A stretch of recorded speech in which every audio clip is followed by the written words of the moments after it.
Shalom a você que nos assiste então através das nossas redes sociais, do nosso canal do YouTube. Você que está aqui na Har Tzion, regressando, né? Nesse processo de regresso aqui às reuniões. Eu quero, antes de mais nada, pedir para que você não perca nenhum dos vídeos que o Ensinando de Sião posta lá no canal do YouTube. Para fazer isso, você tem que inscrever no canal do YouTube do Ensinando de Sião e ativar as notificações, que é aquele sininho lá. Você marca o sininho para você receber um aviso todas as vezes que vídeos novos forem postados. E não é só o vídeo de sábado que a gente posta, não. Tem vídeo novo durante a semana também. Para você ficar avisado, ativa lá as notificações e siga o Ensinando de Sião nas redes sociais. Teve um vídeo hoje importante, né? Que essa semana, meu pai postou um vídeo sobre o acordo de paz entre Israel e os Emirados Árabes, agora o Bahrein, né? Outros países estão entrando nisso aí. Então, quer saber o que isso está dando? Isso aí é cumprimento de alguma profecia? Para onde estamos indo? Isso é sinal de quê? Assista o vídeo lá do Rabino Marcelo sobre o acordo de paz entre Israel e os países árabes. Meu pai dá uma opinião muito lúcida e pertinente para os dias que estamos vivendo, então inscreva-se no canal. Bom, pessoal, dê uma olhada aqui na tela agora. As parashiot de hoje, hoje é Mechubarot, são duas porções. É a porção Nitzavim e Vayeler, que corresponde a Deuteronômio 29:10 a 31:30. E o título do estudo é Um Povo Composto de Muitas Tribos. Um povo, muitas tribos. Lembrando a você, este estudo está sendo gravado num dia muito especial, 12 de setembro de 2020, que é também o último Shabat de 5.780. Né? Já no próximo sábado nós entraremos no ano judaico de 5.781. Bom, então se você puder abrir a sua Bíblia, Deuteronômio capítulo 29, a partir do verso 10.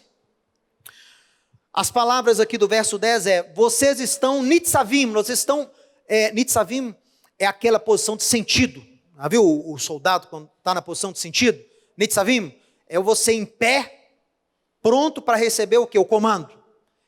Esse é o significado da palavra que está aí na Parashá, no início dessa porção. Nitzavim.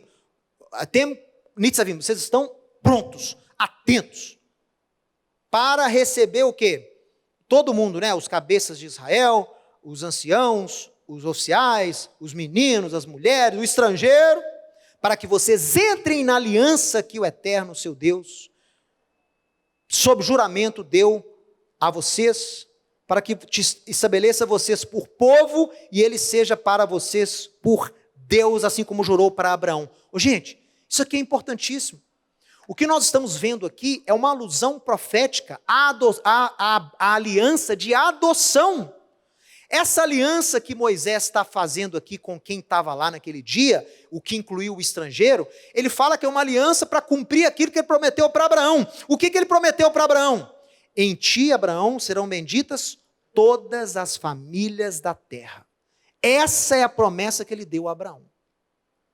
Então o Eterno está convocando todo aquele contingente que não eram só judeus, preste atenção, não eram só homens, tinham mulheres, tinha até criança, gente. E tinha um estrangeiro, mas o estrangeiro, ele não era judeu, mas ele fazia parte do mesmo povo, preste atenção nisso. E a aliança de adoção seria feita com o povo e não só com o judeu. Então, esse texto de Deuteronômio 29 é extremamente profético. Porque ele anuncia algo que começou a se cumprir, mas que culminou mais tarde. O cumprimento só veio mais tarde. O cumprimento de facto só veio mais tarde. Preste atenção aqui naquilo que eu vou projetar. Olha só. Moisés conclama o povo para entrar na aliança com o Eterno, mediante o quê? Quais eram as bases daquela aliança ali, gente, de Deuteronômio 29? Amor e obediência. Se vocês guardarem os meus estatutos, andarem nos meus caminhos, então vocês serão minha propriedade peculiar, minha herança entre os povos. Então vocês serão abençoados, então vocês não terão doenças, então vocês emprestarão, não tomarão emprestados. A aliança de adoção, ela é condicionada, número 1, ao amor de Deus e à obediência. Quem entra na aliança tem que estar disposto a obedecer. Olha só. Esta aliança remete às promessas, nos lembra das promessas que Deus deu a Abraão, onde vemos no texto de Deuteronômio 29, você vê coisas como adoção e inclusão. Olha só, as mesmas palavras, as mesmas ideias dadas a Abraão, lá em Gênesis 12. Todo o propósito divino se resume em redimir a humanidade para Deus, resgatando a humanidade do pecado e da idolatria. A aliança que nós vemos em Devarim 29 é parte do cumprimento daquilo que Deus deu para Abraão lá em Gênesis capítulo 12. Deuteronômio 29 faz alusão a Gênesis 12, é o cumprimento, está tudo caminhando, gente. Tudo faz parte do mesmo propósito, de uma mesma visão, de uma mesma missão.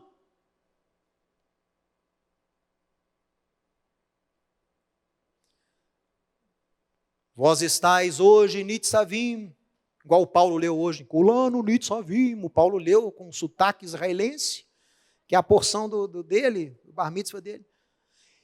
Kulano Nitzavim, vocês estão todos aqui de pé, perante o eterno vosso Deus, os cabeças das tribos, os anciãos, os oficiais, os homens de Israel, os meninos, cadê os meninos? Tem menino hoje aí, ó. Tem menino também, tem que entrar na aliança. Ó, mulheres e o estrangeiro, que não é judeu. Quem não é judeu? Mas está onde? Onde está esse estrangeiro? Na idolatria? Onde está esse estrangeiro? Nos ídolos? Onde está esse estrangeiro? Ah, no meio do teu arraial, olha aí, ó. É aquele que já está próximo. Primeiro ele tem que se aproximar. Depois ele entra na aliança para se tornar povo de Deus junto com o judeu. Atenção nessas palavras. Tudo na Torá é profético, gente. Desde o rachador de lenha até o tirador de água. Isso aqui eu nem vou entrar nisso aqui não. Podia ficar até o final do estudo aqui só falando sobre isso. Por que a Torá fala que o estrangeiro é o que racha lenha e o que tira água? São funções que as nações vão ser unidas a Israel e essa união vai gerar bênção para Israel e para o mundo. Madeira e água são elementos fundamentais para a sobrevivência. E Deus levanta e une as nações a Israel sobrenaturalmente para que essas nações façam parte do mesmo contingente junto com o judeu e abençoe Israel e as nações, mas isso nós vamos falar em outro estudo. Para que vocês todos aqui entrem na aliança do eterno teu Deus e no juramento que hoje o eterno teu Deus faz com você. Para que hoje te estabeleça por seu povo e ele te seja por Deus. Olha aí, ó, aliança da adoção. Quem é que vai fazer parte do povo de Deus? E não é somente com vocês que eu faço essa aliança e esse juramento, porém com aquele que hoje está aqui conosco, perante o eterno, nosso Deus, e também com aquele que não está aqui conosco hoje. Meu irmão, isso é altamente profético. Como assim Deus faz uma aliança com quem não está lá? É uma aliança atemporal. É uma aliança profética. Ela começou a se cumprir naquele dia com o povo de Israel, de jure, mas de fato ela não se materializou. Nessa época não. Vou explicar para vocês, olha só. Olha só. As últimas palavras do discurso de Moisés são proféticas, porque elas estabelecem a entrada dos estrangeiros, não judeus, na aliança de adoção.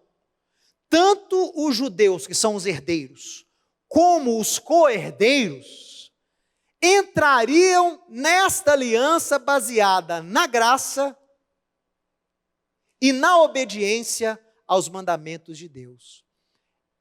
Gente, não tem aliança na Bíblia que não é baseada na graça de Deus, não.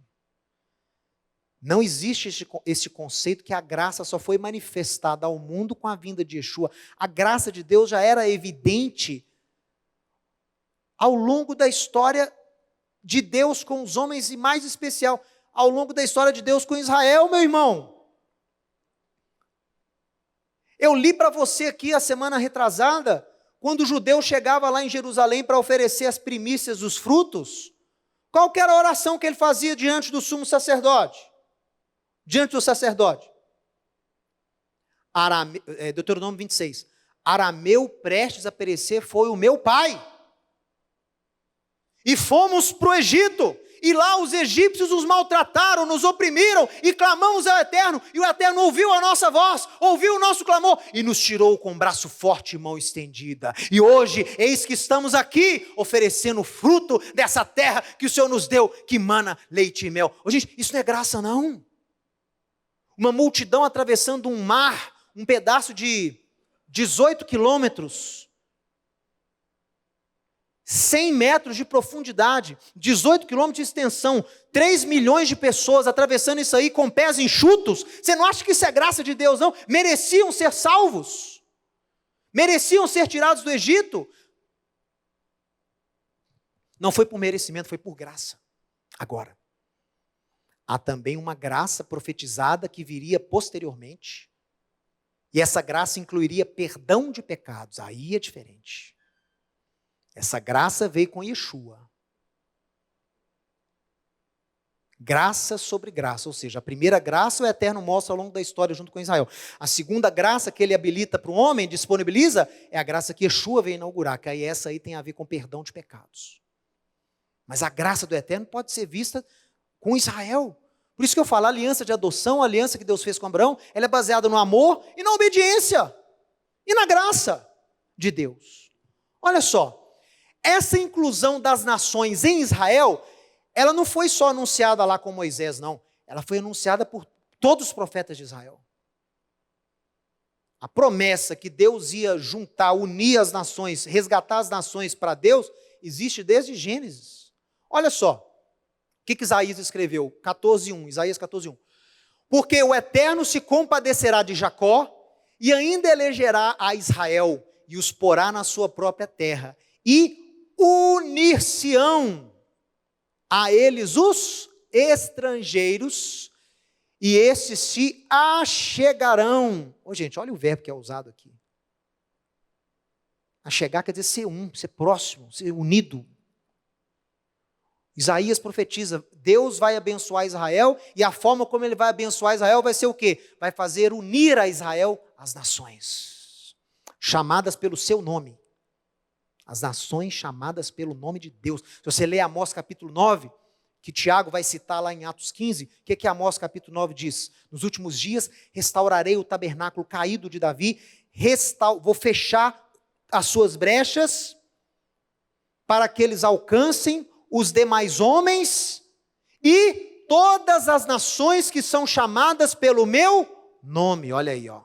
Olha a profecia de Abraão, passando por Moisés, passando por Isaías, Amós, Yeshua.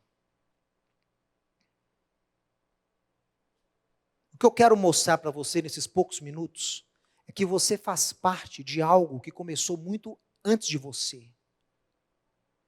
Você faz parte não de uma religião, você faz parte não de uma denominação, você faz parte de uma narrativa, de uma história.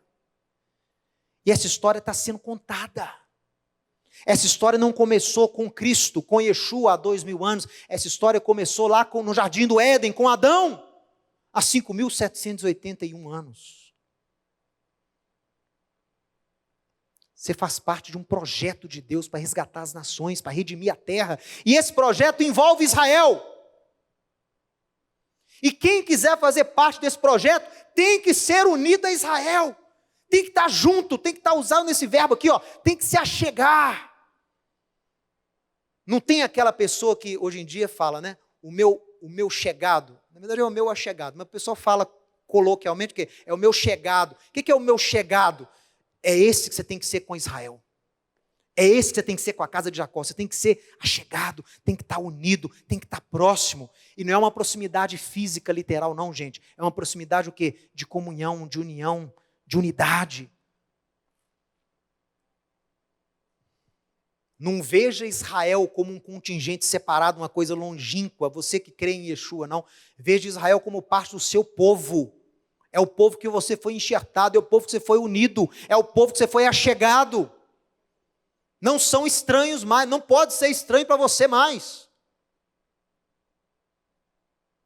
Você faz parte de uma narrativa. Zacarias, uma profecia maravilhosa. Os cristãos adoram essa profecia porque fala sobre, Zacarias fala muito sobre as festas, né? As nações celebrando a festa de tabernáculos. E é bem interessante aquela citação lá do capítulo 14. Mas o que eu quero citar para você é o capítulo 8. É o capítulo 8, condizendo com aquilo que Isaías profetizou lá no 14, depois no 55, no 56, mas especialmente no 14. Olha o que Zacarias escreve no capítulo 8. Uma profecia que eu morro de medo dela.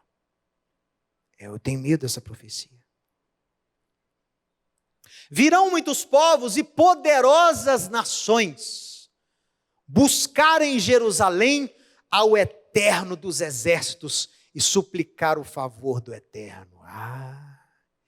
Eu já vejo isso acontecer, pessoal. O início dessa profecia já está acontecendo. Muitas nações, poderosas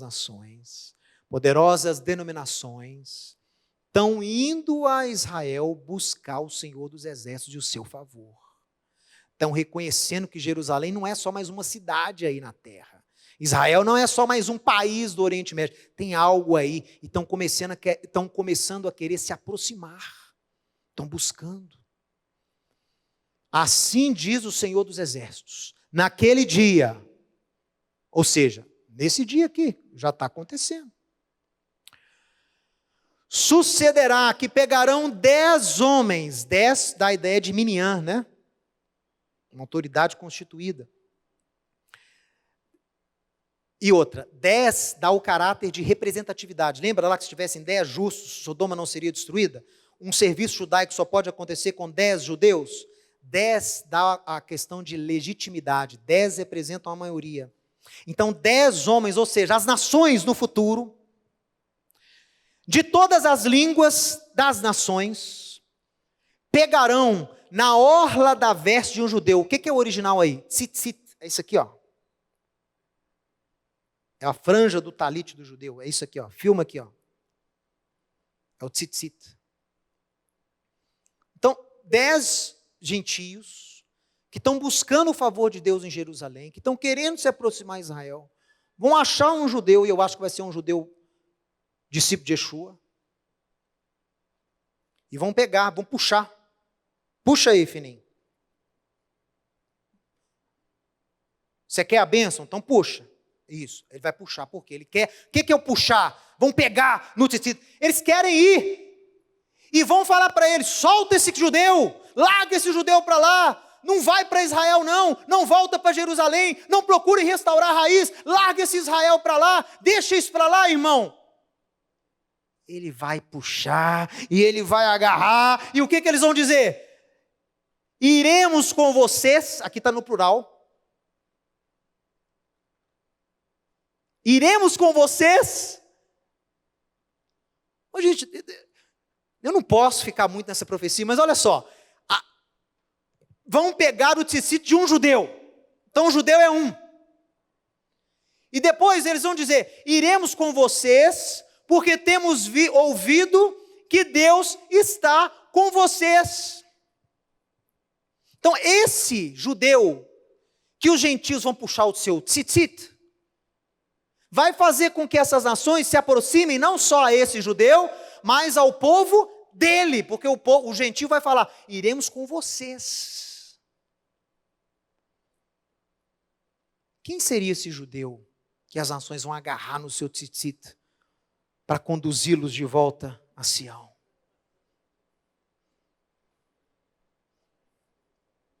Quem seria? Mas tem que usar talite. Ó, se vai pegar no tzitzit dele, tem que ser um judeu o quê? Zeloso. Tem que ser um judeu que viva como judeu.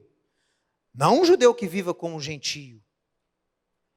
Por isso que a primeira missão do judeu messiânico é o quê? Restaurar a identidade de Yeshua. Porque se esse judeu for Yeshua, as nações vão pegar no tzitzit dele. Mas tiraram o tzitzit dele. Despiram Yeshua da sua identidade judaica. Ele nem parece mais judeu. Ele é lourinho do olho azul. Ele veste uma túnica romana, helenista. Vermelho, né?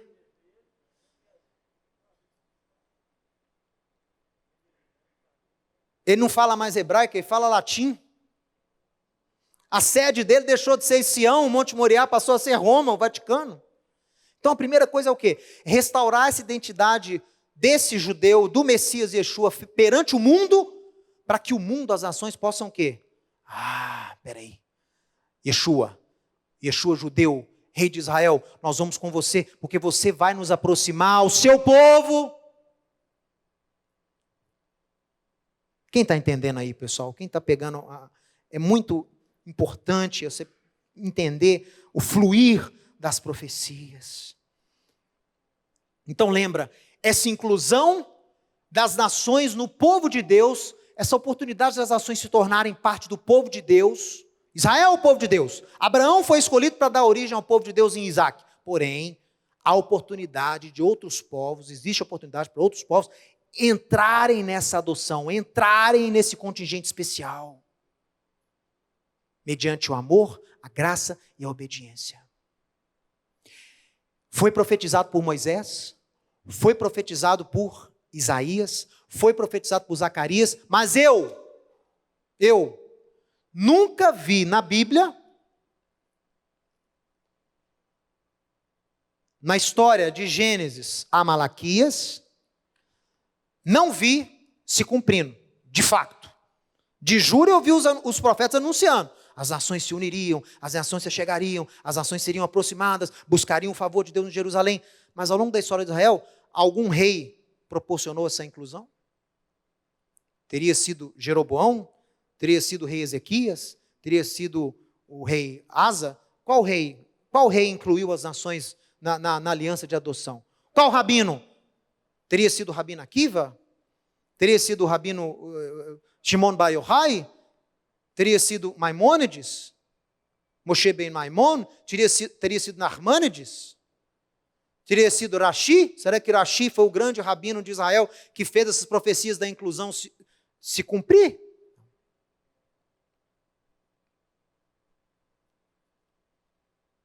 Não houve essa inclusão. E eu vejo também essa inclusão numa cerimônia maravilhosa de Deuteronômio 31:10. Maravilhosa. Os crentes, os cristãos não veem essas coisas. Deuteronômio 31 diz o seguinte: de 7 em 7 anos, no ano de Shemitah, é o ano da remissão. No 8º ano, quer dizer, você tem um ano de Shemitah, que é o 7º, aí no 8º, na festa de Sukkot, no 2º dia da festa de Sukkot, vai ajuntar o povo todo. Vai ajuntar. Aí ele repete as palavras de Deuteronômio 29. Vai ajuntar o homem, vai ajuntar a mulher, vai ajuntar a criança, vai ajuntar o ancião, vai ajuntar o estrangeiro. Para quê? Porque a lei de Deus será lida em público. E todos vão se reunir lá para aprenderem e guardarem e cumprirem a lei de Deus, para entrarem na aliança com o seu povo de 7 em 7 anos. Essa cerimônia é chamada em hebraico de Hakhel.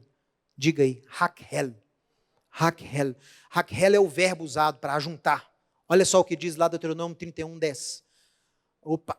Ordenou-lhes Moisés dizendo: ao fim de cada 7 anos, precisamente no ano do Shemitah, na festa de Sukkot, quando todo Israel vier a comparecer perante o Eterno teu Deus, no lugar que este escolher, lerás esta Torá diante de todo Israel. Hakhel, ajuntai o povo, os homens, as mulheres, os meninos, o estrangeiro que está dentro da vossa cidade. Não é o estrangeiro que está lá na idolatria, não. É o que está próximo. Para que ouçam, aprendam e temam ao Eterno vosso Deus. E o quê? Para que eles vão ouvir, aprender e temer? Para que cumpram todas as palavras dessa Torá. Para que os seus filhos que não a souberem, ouçam e aprendam a temer o Eterno vosso Deus, todos os dias que viverdes sobre a terra a qual ides, passando o Jordão para a possuir. Essa cerimônia, pessoal, era fantástica. Você imagina todo Israel agrupado lá no Monte Moriá, em Jerusalém. O estrangeiro também, que tinha proximidade com Israel, ia lá para aprender a lei de Deus. E segundo a tradição judaica, era o rei que lia, o rei. O rei fazia uma cópia para ele de Deuteronômio, né? E essa cópia ele lia. Nesse dia aí, de 7 em 7 anos. Eu tive a bênção de estar em Jerusalém no ano de 2015, onde teve um Raquel. E foi um dia depois ou um dia antes, eu não lembro agora, daquela marcha para Jesus que os cristãos fazem em tabernáculos em Israel, e estava o povo brigando porque queria ir para a marcha, queria participar da marcha e tal. Aí eu ficava vendo a televisão israelense transmitindo o Raquel. Olha ele aqui, ó. Deixa eu pôr para você aqui o Raquel. Olha ele aí, o Raquel. 20/9/2015. Olha lá Jerusalém, cheia. O povo ouvindo a lei de Deus. O primeiro-ministro lendo da Torá. E a Torá fala que o estrangeiro tinha que ir, né? Mas o estrangeiro estava querendo passear na rua, estava querendo comprar menorazinha, comprar camelinho. Esqueceram que a Torá, o mais importante de tudo, vocês estão aí brigando para poder comprar camelo, comprar bugiganga. Vocês tinham que estar lá no Moriá ouvindo a lei de Deus, porque a Torá profetiza que essa lei seria ouvida pelos estrangeiros, ia abençoar, ia fazer com que os estrangeiros guardassem e cumprissem e temessem ao Eterno. E se não soubesse, ia aprender. Aquilo mesmo que a profecia fala que os gentios vão fazer lá em Jerusalém, ninguém quer fazer, quer estudar a Torá. Não tem outro objetivo para você ir a Israel se não for estudar a lei lá, porque está profetizado. Isaías 2:2. Virão muitas nações e dirão umas às outras: vamos, subamos ao monte da casa do Deus de Jacó, para que nos ensine os seus caminhos e andemos nas suas veredas, porque de Sião sairá a Torá e a palavra do Eterno de Jerusalém. Os gentios vão falar isso. Zacarias 8, pegarão no tzitzit do judeu, vamos com você, porque temos visto que Deus é com vocês. Vão buscar o favor de Deus em Jerusalém. Deuteronômio 29, Deuteronômio 31, os gentios ouvindo a lei de Deus lá no Monte Moriá, em tabernáculos. Mas a coisa que eles menos querem fazer em Israel é ouvir lei de Deus. Lei, não? Que lei, Torá, já acabou. Nós queremos é fazer compra, é passear. Quer passear? Quer fazer compra? Rabino Mateus, ora aí, porque eu vou a Israel cumprir a profecia lá em tabernáculo. Eu estou indo cumprir a profecia. Você está cumprindo a profecia, meu irmão? Vou subir, eles gostam de falar assim, né? Vou subir a Israel no tabernáculo para cumprir a profecia. Meu irmão, você vai cumprir mesmo? Vou. Mas você vai estudar a Torá onde? O quê? Estudar a Torá? A profecia que eu está aqui é que os gentios vão subir a Jerusalém para estudar a lei, para se beneficiarem com a lei de Deus. Que lei, Mateus? A lei já passou, a lei já foi cumprida em Cristo.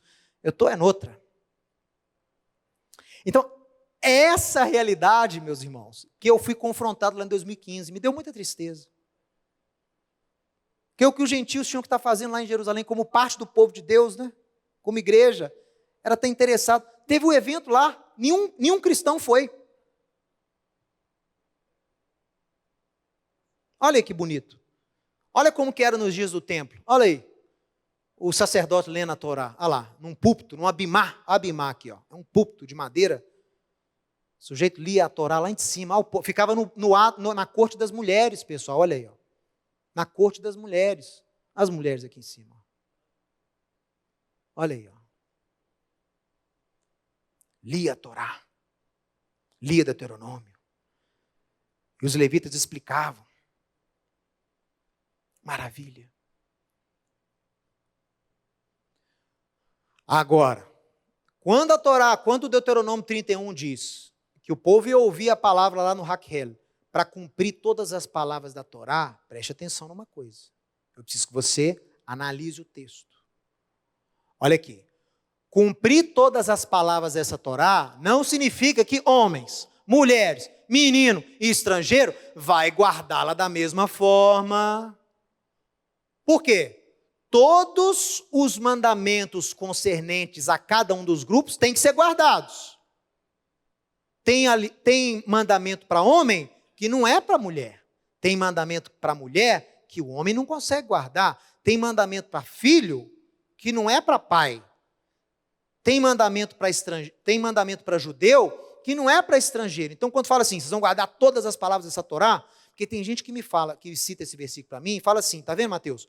O estrangeiro, a mulher, o menino, tem que guardar toda a lei. É toda, não tem diferença a lei. Tem que guardar tudo igual. Eu digo, não. A lei é uma só, mas os mandamentos são variados. Tem mandamento para homem, para mulher, para sacerdote.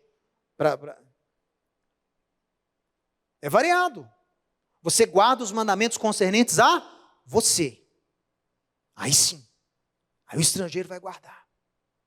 Olha só. Todos os mandamentos concernentes a cada um dos grupos deveriam ser cumpridos, pois os mesmos fazem parte da aliança de adoção. Isso eu quero mostrar para você aqui agora. Eu quero propor aqui uma ruptura teológica, para a gente encerrar. Obediência faz parte da nova aliança também.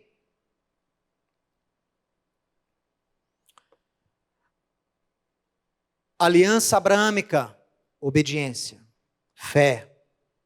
Sai da tua terra, da tua parentela, vai para a terra que eu hei de te mostrar. Ele obedeceu. Aliança mosaica, obediência, para que vocês aprendam a cumprir todas as palavras dessa lei. Aí vocês serão meu povo. Aí o sujeito acha que a nova aliança está desprovida de obediência. É a única aliança que você não precisa obedecer nada. É pela graça 100%. É pela graça sim, porque você não merecia estar lá. Mas, assim como nas outras alianças, a obediência é o core, é o núcleo da aliança. Não é só a graça. É a obediência. Uma vez que você foi feito cidadão do reino, que você foi aproximado a Israel, que é chamado na Bíblia reino de Deus, que é um protótipo, né? Uma extensão do reino de Deus, é a terra de Israel, o povo de Israel.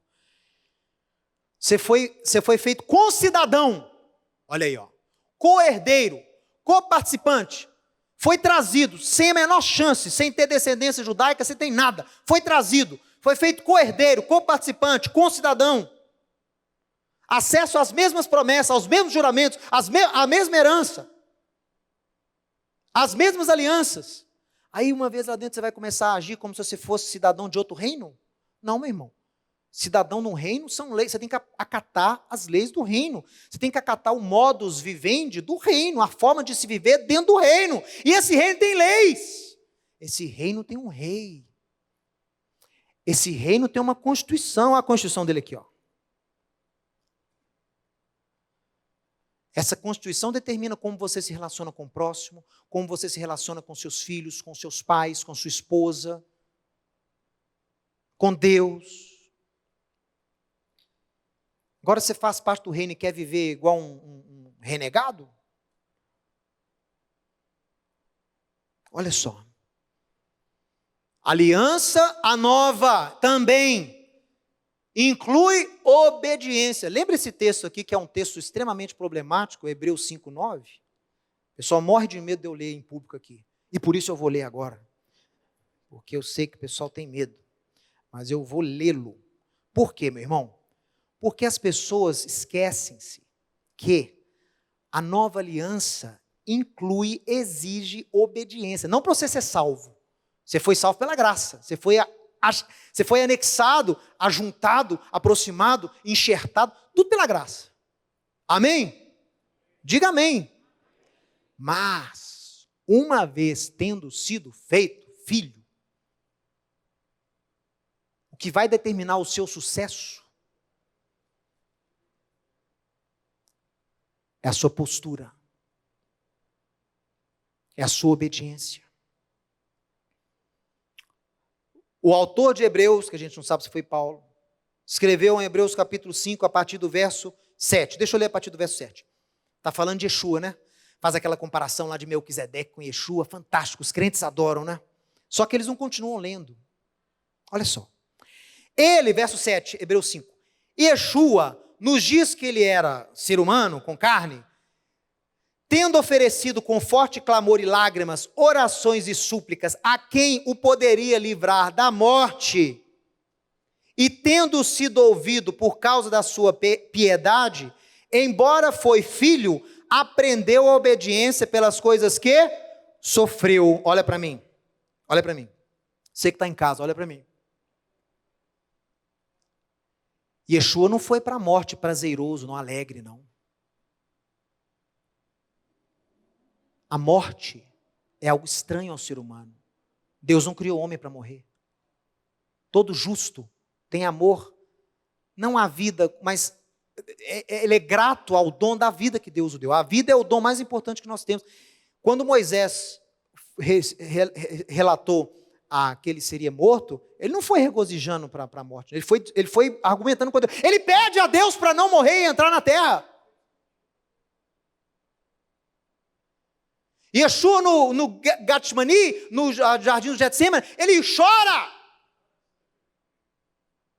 Senhor, se for possível, me livre. Eu não quero experienciar a morte, porque o ser humano não foi criado para morrer. É algo que não é natural para o ser humano. Deus não criou o homem para experienciar a morte. Yeshua questionou, se possível, passa. Mas seja feita a tua vontade, não a minha. Por isso fala aqui que ele sofreu.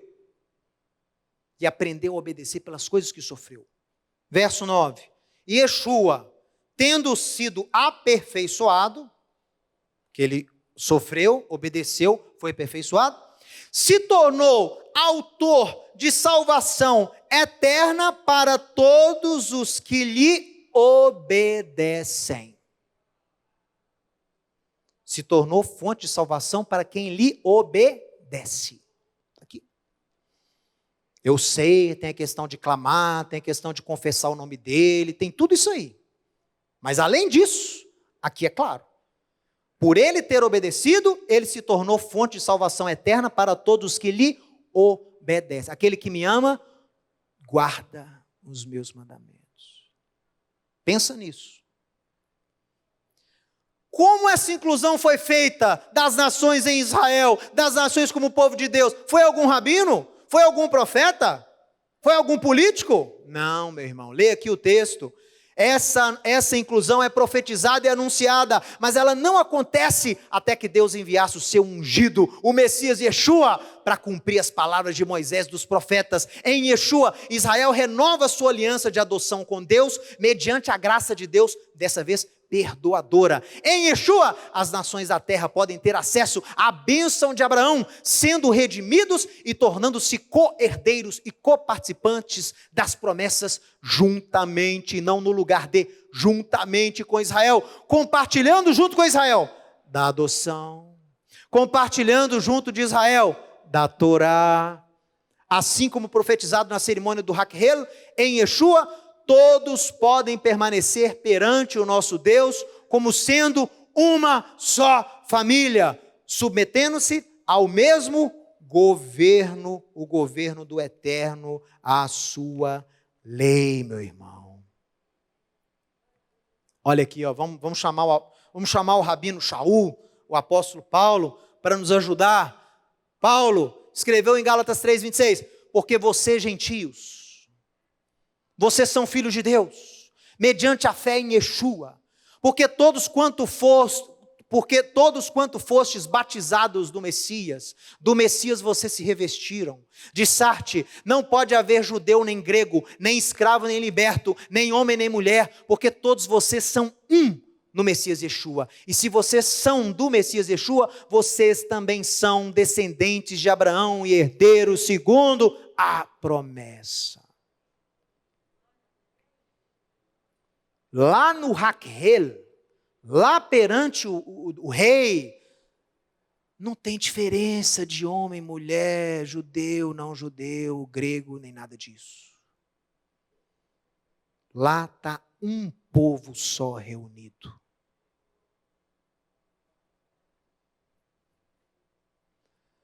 As diferenças étnicas e culturais permanecem. Meu irmão, preste atenção nisso aqui. Mas aos olhos de Deus, há um só povo composto por Israel e pelas nações unidas a Deus pelo Messias. O Rabino Shaul ainda escreve para você em Coríntios 7. Foi alguém chamado judeu? Não se torne gentio. Foi alguém chamado gentio? Não se torne judeu. Porque ser judeu e ser gentio não é nada, mas o que vale é guardar as ordenanças de Deus dadas a você. Cada um permaneça na vocação em que foi chamado. Meu irmão, último slide aqui. As nações são criação de Deus. A variedade é criação de Deus. As nações são criação de Deus. Deus criou as línguas. Lá em Babel, Ele criou. Ele criou as nações. Ele criou os territórios. Ele mandou, ele criou e Ele dividiu geograficamente de acordo com o número dos filhos de Israel. Agrada ao Eterno ver essa variedade, essa diversidade. Aí você lê o Salmo 117, você lembra o Salmo 117? Aleluia et Adonai, kol goim shabehu, kol laumim, ki gavar aleinu hasdo, ve'emet Adonai leolam. Louvai ao Eterno, kol goim, todas as nações. Shabehu, kol laumim, exaltai-o, rendei graças a Ele, todos os povos. Não é só um, são todas as tribos. O povo é um, mas são muitas tribos, são muitas línguas, são muitas culturas. Porque grandes coisas que gavar além no rasdou, pois grande é o seu amor. Ve'emet Adonai leolam, e verdadeiramente Ele é o Senhor de tudo. É fantástico, meu irmão. Não tente anular a diversidade criada por Deus. Deus criou as nações. Deus não quer que todo mundo vire judeu.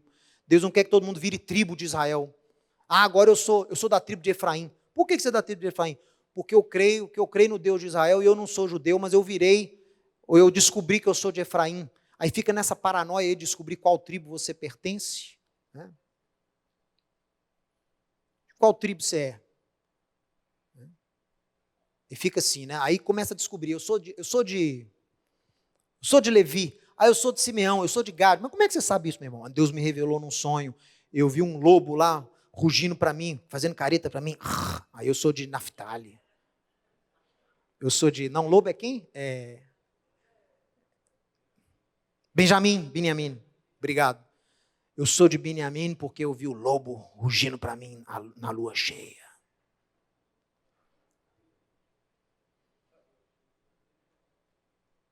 E fica nessa paranoia. Meu irmão, através de Yeshua você foi feito parte do povo de Deus. Você é descendência de Abraão, junto com o judeu. O mais importante é isso, é fazer parte do povo. Olha só, para a gente concluir. Assim como no corpo do Messias temos homens e mulheres, temos também judeus e não judeus. Essas diferenças permanecem. A Torá é uma só, mas ela possui mandamentos específicos para judeus e não judeus, homens e mulheres. O povo é um só, mas este povo possui muitas tribos, que são os judeus e as variadas nações de muitas tribos, línguas e culturas. Se você faz parte do povo do Eterno em Yeshua, não importa mais se você é gentio ou judeu. O importante é guardar os mandamentos do Eterno dados a você e entrar no maior propósito dado ao povo de Deus, que é o quê? Fazer tikkun olam, restaurar, redimir o mundo de volta para Deus. Nós temos que mudar essa narrativa de que ser evangélico, de que ser crente, de que ser cristão, significa que você vai apregoar que outras pessoas devem se converterem para fazerem parte da sua denominação e você vai somar mais uma pessoa no céu. Isso não é evangelho. Evangelho é você ver o poder de Deus mudando uma vida, uma pessoa nascendo de novo, para poder fazer parte do reino, porque agora ele consegue obedecer. Agora ele mudou a forma de viver. Agora ele faz parte do reino de Deus. Ele age como um servo de Deus. Ele fala como um servo de Deus. Ele se veste como um servo de Deus. E para quê? Para ele morrer amanhã, daqui 30, 40, 50, 60, 70 anos e ir para o céu? Não. Para ele poder trazer esse reino à terra. Venha a nós o vosso reino. Como? Sendo feita a tua vontade aqui, como ela é feita lá. Aí você traz. Então a missão do discípulo não é pregar para os outros irem para o céu, ou não é pregar para o sujeito converter. Por isso que eu não gosto dessa palavra, converter, né? No sentido de fazer parte de uma denominação, de uma religião. Não é isso não. Você vai o quê? Nascer de novo? Sim. Tem que ter experiência com o poder de Deus? Sim. Para quê? Para você passar a ser um cidadão do reino, meu irmão. Unido a Israel, unido no propósito dado a Abraão, de abençoar todas as famílias da terra e trazer à terra o reino de Deus, remindo as nações, tirando-as da idolatria, tirando-as da rebeldia e trazendo-as para a realidade do reino de Deus. Esta oração já em nome de Yeshua. Amém e amém e amém. Se você gostou e foi abençoado com esse estudo, inscreva-se em nosso canal do YouTube. Considere também ser um mantenedor do trabalho do Ensinando de Sião no Brasil, Israel e no mundo. Doações e contribuições podem ser feitas através do link na descrição desse vídeo. Um grande abraço e shalom, shalom.